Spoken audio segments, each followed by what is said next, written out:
Mai Erik Enema. In dit programma Onderwijs hebben geregeld verste gasten die het vanuit hun eigen expertise wat vertellen. Dat is op waanzin geregeld. Theo Vos, makelder. En hij is nou on de lijn. Goedemiddag, Theo.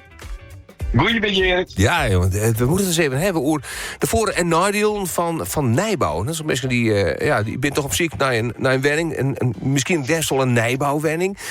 Een nadeel is natuurlijk dat er soms heel lang op wachten maar dat zijn huis klaar is. Ja, dat klopt helemaal, ja.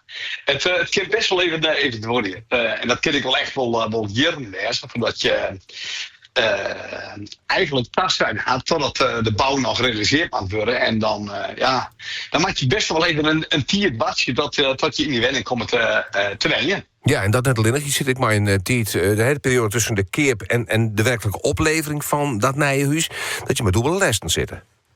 Klopt helemaal. En dat is in ieder geval een nadeel van nijbouw.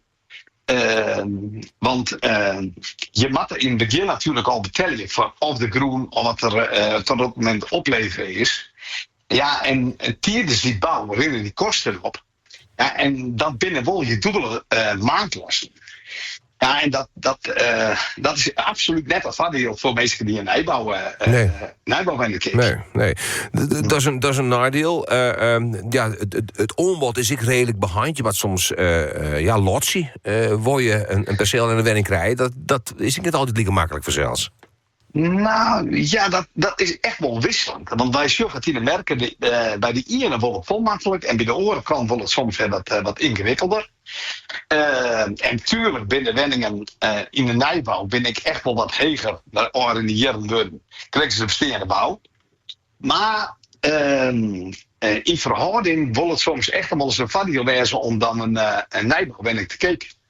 Wat zijn de voordelen eigenlijk van een nijbouwwenning? Nou, die zijn er best wel een aantal. Je betaalt je overdrachtsbelasting. Krijg je als een bestaande wenning keept. Dat is in de bestaande wenning 12%. Ja, vrij op naam, zeg maar. Vrij op naam, ja. Wat een hele belangrijke is en wat mensen vaak met eerst beseffen, is jullie nijbouwwenningen die hebben enorm zuinige energielabel.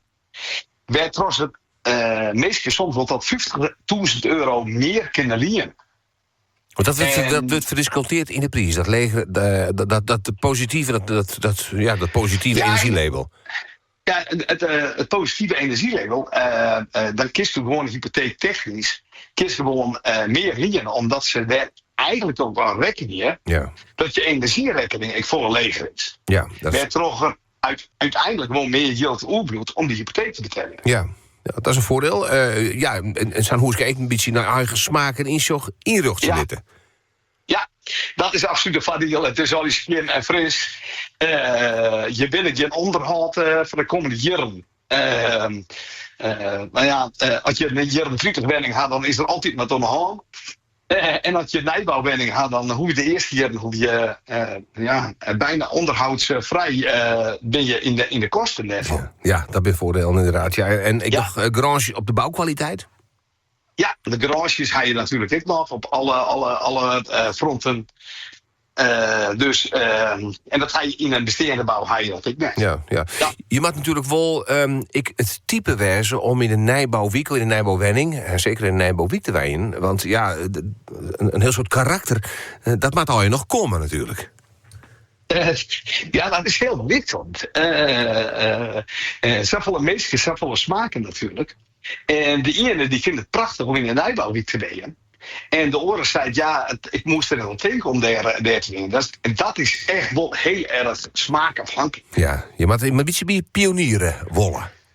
Ja, en het is natuurlijk, ik altijd meestal sinds ik altijd van, je mag eigenlijk 2 keer bouwen om het juiste te bouwen. Want de eerste keer is de leercurve, maar als je je goed voorbereidt, dan kun je heel veel valkuilen al voorkomen. Ja, precies. Je moet je goed van tevoren informeren wat het inhoudt om in zijn nijbouwwiek te wijnen. Ja, klopt helemaal. Oké.